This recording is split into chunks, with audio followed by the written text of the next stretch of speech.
Today we're going to be looking at installing the SSP28 into our Carbine kit. Now the Carbine kit is the exact same as what our SSP18 Carbine kit is, but it functions for both the SSP28 and the SSP18, just depending on a few little caveats, namely around the screw that needs to be used on the rear sight replacement. So to start, let's start on the gun itself.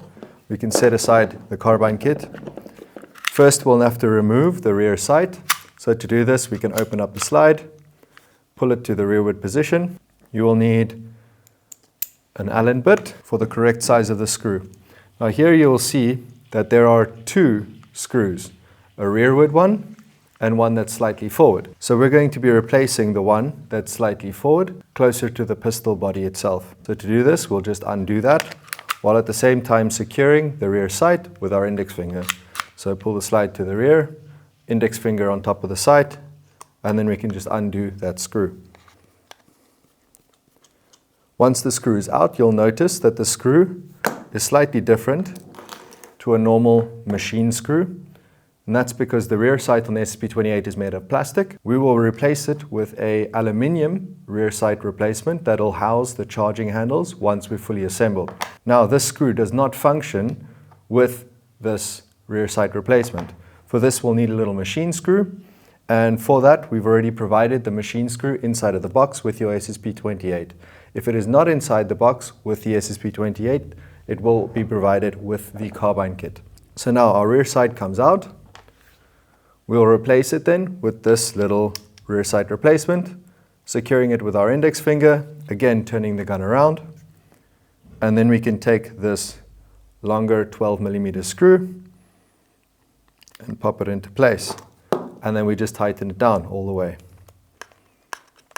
Now, with this being a high rate of fire pistol, it does actually help if you put a little bit of screw glue on this rear sight replacement screw. To make your life easier, you could also utilize the extender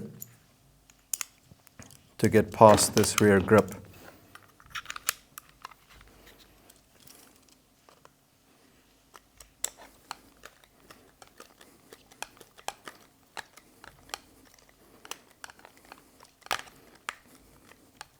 Now once that's tightened down all the way, this will then secure the rear sight replacement onto the pistol. The next bit of work we need to do to the pistol is replace the trigger pin.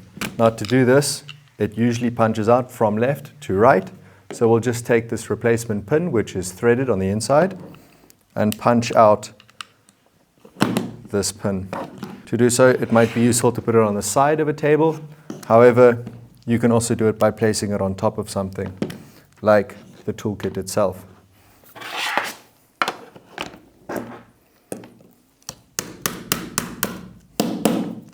Now, once it's out, you'll see the reason why it's punched out from left to right is because of this knurling. You don't want to punch that through the trigger itself, so usually it is installed from left to right. If you do feel resistance when the pin is about halfway, it means that this pin would have been the other way around. In that case, then try it from right to left. But left to right is the usual way that it's been installed. The pistol is now ready to be installed into the Carbine kit. So we have all of the pieces needed installed. Now, the Carbine kit itself comes with this Carbine kit, the slide piece on the bottom to secure the beaver tail, and the folding stock. So we'll start by focusing on this aluminium piece over here, get the slide into position, and place the pistol inside. Here, this slide fits onto the beaver tail so that the pistol doesn't move up and down. Then we'll just install the two screws required into the pin that we just placed through the trigger.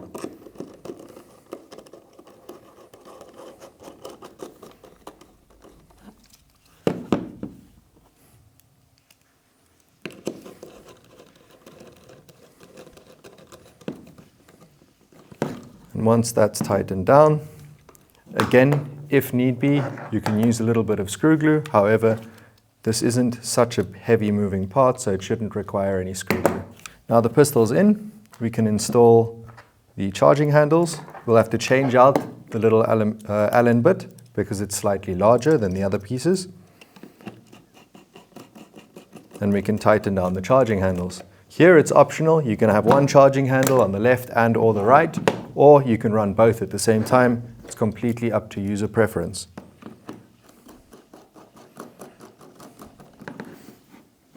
Perfect. Small function check. Functions just fine. Now the last piece to install will be our folding stock. Once this gets into place, again changing out to the smaller Allen key bit, we can install the 4 screws that hold that into the chassis itself.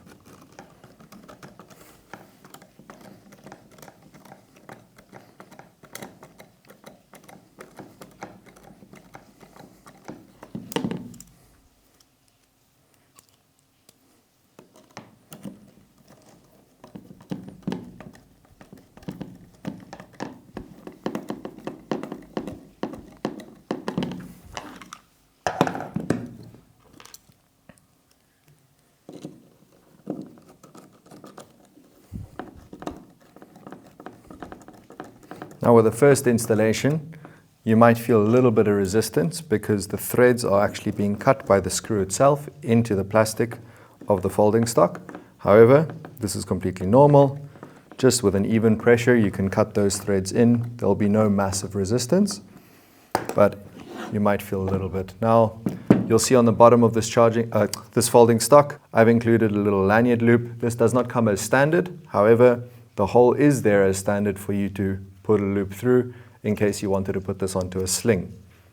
Now, we have a fully assembled carbine kit for the SSP28, and you can hit your local field. Because it's got the Picatinny on top, we can very easily install nice additions like a red dot or a scope, silencers, and even flashlights on the bottom Picatinny of the pistol itself. But we are now ready for full gameplay.